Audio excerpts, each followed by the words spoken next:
Welcome to the Fantasy Football Prophet Podcast, hosted by Craig Phillips and Jeff Torrey. Visit us at fantasyfootballprophet.com. And now your hosts, Craig and Jeff. Welcome everyone to the Fantasy Football Prophet Podcast. I'm Craig Phillips, and actually today I'm joined by Jeff Torrey. I don't know if anybody's ever heard of him before. Nice to be back, Jeff. Yeah, it's beautiful. I've never been so happy to see you in my life, Craigie. Well, we have I don't know. Wasn't that a very exciting game to talk about? I don't really think so. No, I mean, maybe a little more than our Monday one. But no, it was, once again, it was, well, no, I mean, at least we learned a little bit. I truly think that you can find the silver lining in this game of we can kind of figure out who's going to be more of a fantasy value. But I'll tell you, the Panthers definitely disappointed. Yeah, so this game. Tampa wins 20-14, and I mean, Christian McCaffrey, I was shocked that he wasn't able to get going, but I think this is how we start to learn things is I think we're learning that I think Tampa's defense is better than we anticipated. Fantasy-wise, they had 11 points, at least in our settings that we use for our main league, which is a pretty good number. Last week against 49ers, gave up 19 points and then just stopped Christian McCaffrey tonight, which is, I didn't see that coming at all. I had McCaffrey ranked number 1 this week as my number 1 running back. And he goes 16 carries, 37 yards, and I think the biggest thing was 2 catches for 16. That was it. It's just a major disappointment there.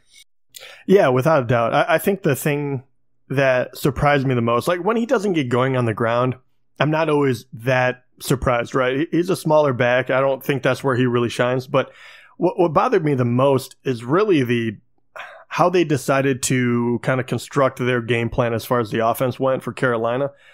I don't understand why you wouldn't give McCaffrey more than 6 targets in the receiving game. He only caught 2 balls for 16 yards. Like, yeah, no kidding. You're not going to be that successful when your biggest playmaker doesn't get the ball at all. I mean, they did try to run the ball 16 times with him to like no avail.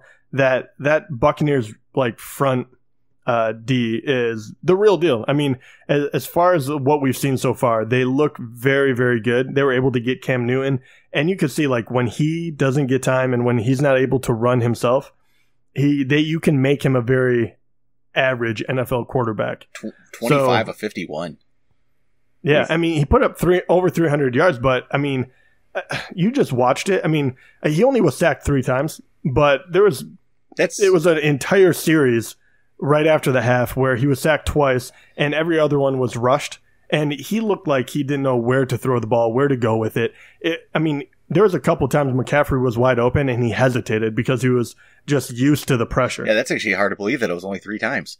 Remember, Barrett got him back-to-back plays, and then I guess there's just the pressure was there so much where he missed a lot of open receivers. I mean, it was happening, it seemed like the whole time.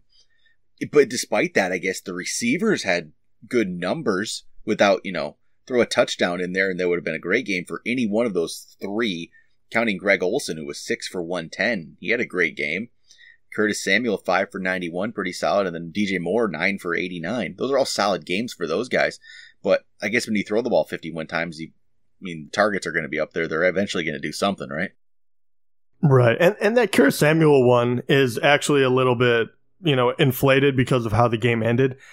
He really wasn't that involved in the game. DJ Moore was fine, and Greg Olson is actually one of the bigger bright spots where, I mean, I'm starting to wonder, like, if you don't have a top 5, top 6 tight end, especially with Henry going down now, is Olson a target for you? He's pretty safe. He's one of those that's, I mean, I don't know who else is going to break out, because if you missed out on the breakout guys after this week, Hawkinson, Waller, Andrews, if you missed out on those guys, I mean, there isn't any, I don't know if there's anybody else left. I don't know if anybody else is going to step up. So Olson, he could be there on some waiver wires yet. So I'd pick him. I would definitely get him, put him in my lineup and just be confident in him. I think he's going to have a lot of games like this. He looks pretty slow right now. He doesn't really, Yeah, he didn't pass the eye test necessarily, but I mean, 6 for 110, and he had those yardage relatively early. Like, he was part of the game plan. And to be honest, Cam missed him on a few too when he actually had a chance at maybe turning it into a touchdown. So I liked what I saw out of that. But yeah, I'm hoping he kind of I don't know, increases the Well, MPHs. this was he had the back injury last week, and it wasn't even 100% he was going to play this week. So on the short rest. So if that's what he plays like hurt, if he can get himself healthy, which I guess is a pretty big if at this point, in his career, the way it's gone. But if he can, it should be, just really solid numbers. But I don't know, the McCaffrey thing, that's just like a 1 week fluke. That's not going to keep happening. He's too good of a player.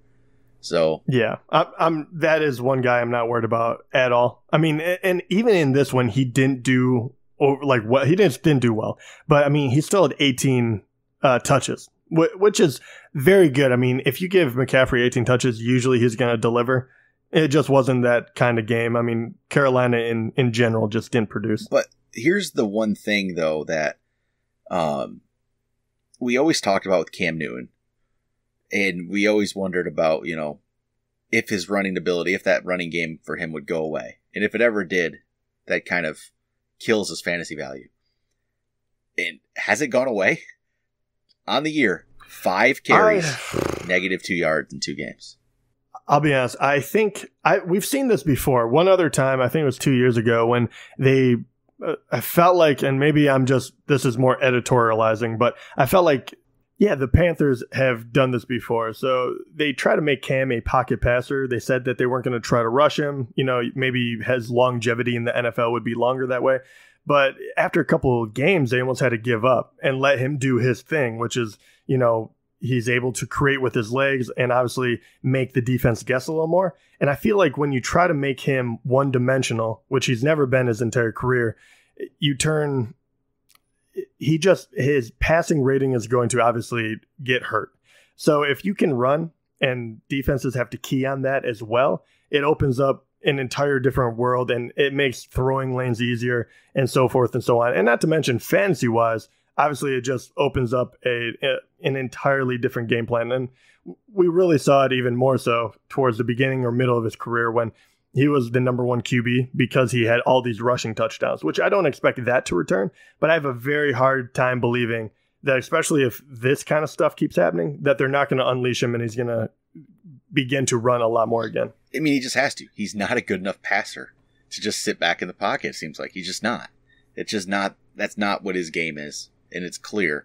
But he can be a good passer, but he needs that rushing ability to become, an actual, I guess, elite player. And it's weird. I think that'll switch up. They'll realize they need to do a little bit more. I think the threat of Cam running the ball only helps McCaffrey.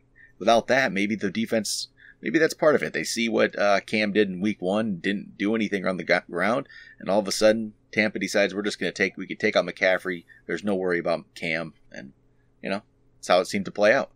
But on the Bucs side, it's not like it was terribly impressive either. There's one good bright spot here with Chris Godwin, who got 8 for 121 and a touchdown. So that was impressive.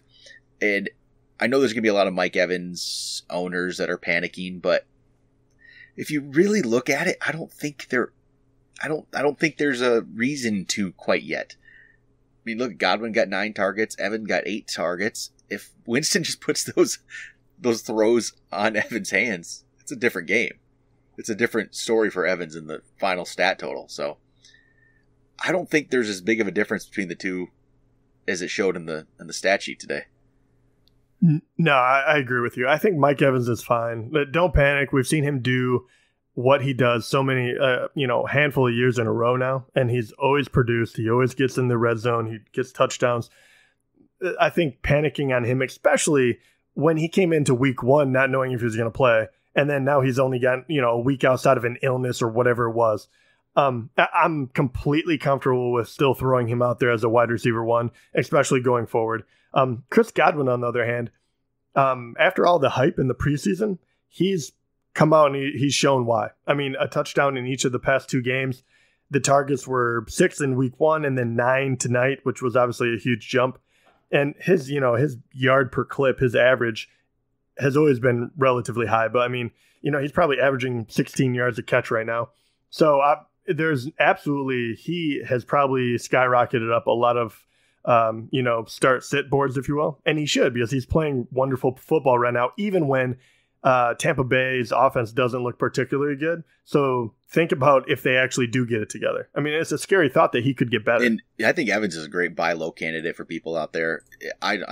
He's going to have good games. Only Godwin's going to help him with that. People are going to have to realize, we kind of got to pay attention to Chris Godwin a little bit more than maybe we are. And it's going to open up Evans. But how about O.J. Howard? I truly don't know what to say about him because I don't remember really seeing him. That would be the case because he had 0 targets. But he played. He was on the field. That's worrisome. He was on the field. I will before I get too far into that one, I really do want to see how many snaps he played and everything, because I feel like I'm going to overreact right here because it doesn't make any sense to me. I feel like there has to be some other explanation. I mean, it's it doesn't seem to make sense, does it? Well, I mean, especially on top of that, Cameron Brate only had 2 targets. So it's not like all of a sudden they were throwing Brate out there. They threw the ball 25 times. You would think a couple would go his way. So I'm not sure exactly. I just have no idea. Their offense didn't look particularly good anyway. Their defense was handling it. So I don't know. I mean, do you have a hot take on O.J. Howard? Or I don't, because I don't understand it right now. Okay, I don't. You're in my camp then. Absolutely. I just don't know what the deal is. It's weird. And So I'm looking at this here. Man, so he played 92% of the snaps. That's bad. I mean, that's really that. And once again, that's shocking to me. It really is, because obviously last year Howard has shown himself to be a very valuable asset, and especially in this type of game when you're not particularly lighting it up in the passing game, why not throw it to the big-bodied guy, even if it's just for a 5-yard gain? I don't know. I have to believe that they're going to rectify that. I think this is one of those that is still a little early in the season and offenses are a little sloppy, because that should just never happen. No, it's weird. I don't get this, but I don't know. Maybe the Bruce Arians tight end thing is actually real, and we just discounted it because he never had one this talented. But hey, I can't say it's not, because look what happened. I mean, in Cameron Brate only had two for 10. It's not like it was just going to Brate. I don't know. We need to see more of this. I have a hard time starting O.J. Howard though next week. I really do. The problem is there's not a lot situation. Out there. There's not a lot. I was going to say, you probably are, because tight ends is scarce. But the other thing that I do want to mention, for anyone that was hoping that Ronald Jones was going to kind of come out of nowhere and take the job, it is pretty apparent that Peyton Barber has a stranglehold on that bad boy. I'm almost positive after Jones's 12-yard run, I'm pretty sure he got hurt on that thing and never came back. I don't think there's any confirmation on that. I'm going to see if I can find that. But I remember I watched that 12-yard run. He looked great on that carry and never saw him again. He kind of seemed to, get up maybe a little gingerly. There was nothing, I don't remember him hobbling or anything of that nature. It wasn't anything major.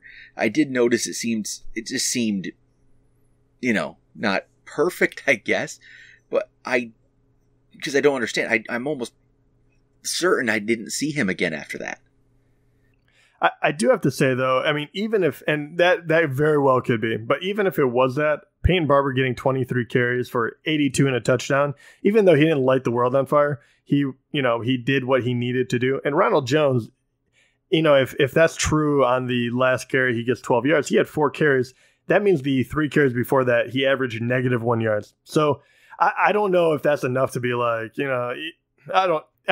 altogether, I think it's almost better for people if one of them was out of the picture, because at least that Peyton Barber, even if he's only going to get 3 yards a carry, at least that in a pinch you can play him, because he might get 20 carries. I'm just not a fan of it. I think I hate the situation. He looked better last week. I don't get this. He looked good. He really, truly did. He looked good last week. And then this, there has to be an injury. I don't understand it. It doesn't make sense to me. He looked just awesome on that 12-yard run. and then you never see him again. Something doesn't make sense to me. Well, the scary part is if their defense is this much improved, which right now I'm just going to be led to believe that at least that defensive line is. Maybe they're slowing it down and maybe they're not taking as many risks because Jameis Winston, I mean, an uncharacteristic game, right? I mean, only 25 throws for 208 yards and a touchdown, no interceptions, was only sacked 3 times. He didn't make any bad plays necessarily. He kind of let the defense just bail him out. And Peyton Barber getting 23 carries, which last year would be bananas. I mean, it definitely shows a shift in how Tampa Bay is thinking about a game, and especially since they were in this the entire time. I don't know. It might be a completely different Bucs offense than we're used to seeing. Yeah, it could be. It's weird that it's not like Peyton Barber. That's a Peyton Barber line if you've ever seen one. 23 carries, 82 yards, 3.6 yards per carry, but he gets a touchdown. So yeah, that's my favorite. I was like, he was actually worth playing somehow. That was it seemed like a typical Thursday night game. I don't know why. It just seemed like that's just the Thursday game right there. That kind of not really exciting. At least he did though. It came down to the end at least, and McCaffrey couldn't get a yard. So that was it. All right, I think that's all I got. I don't have anything more interesting for this one. There's just not much else there. But all right, that'll do it. We'll be back late Sunday night. We'll go over all the week 2 games. Hopefully, I don't know. Hopefully, I have a better fantasy weekend than last weekend. So I don't know, Jeff. Yours really can't get better than it did last weekend. Yeah, yeah. It was. It felt really good. I mean, it was good. I know that in our league with Craig's team or whatever, I know that they're going to be better in a couple of weeks, just the way the chips fell with who he drafted. So I'm glad I got him early, but it's always nice to get that first one out of the way and picking the correct players to actually start, right? Like I started Lamar Jackson over Wentz, which was against the conventional pick. And so I feel really good about it, but yeah. And the relegation league too. I got a few wins there, but a few people took advantage of me and they did a nice job as well. I think I actually had to play Lamar Jackson a couple times, which, you win some, you lose some. Yeah, I mentioned it on the show last night or the night before, whenever that was, about the top team in the relegation put up 189 points in week 1. Yeah, that is so good. It's just unreal. And that's it. That's very good. It's not like crazy Ross, two running backs, 2 receivers, nothing crazy. Only half point PPR and you still put up 189. That's quite a game. But I'm guessing they had Lamar and Watkins. So I can't remember who it was now, but it was a pretty stacked team. Has to be. Well, we'll see what he does this week. And the funny thing is that team, and there's some deals going on. That team just picked up Travis Kelce to add to them. Ooh, wow, I like it. Yeah, there's some controversy surrounding that in the group chat. So, oh, I like it. That's right. Get right down to it. Week 1, baby. People getting upset that the best team gets to add Travis Kelce to their lineup. But hey, what are you gonna do? So wheel and deal, my man. Wheel and deal. But all right, that'll do it for this week. We'll talk to you guys Sunday night.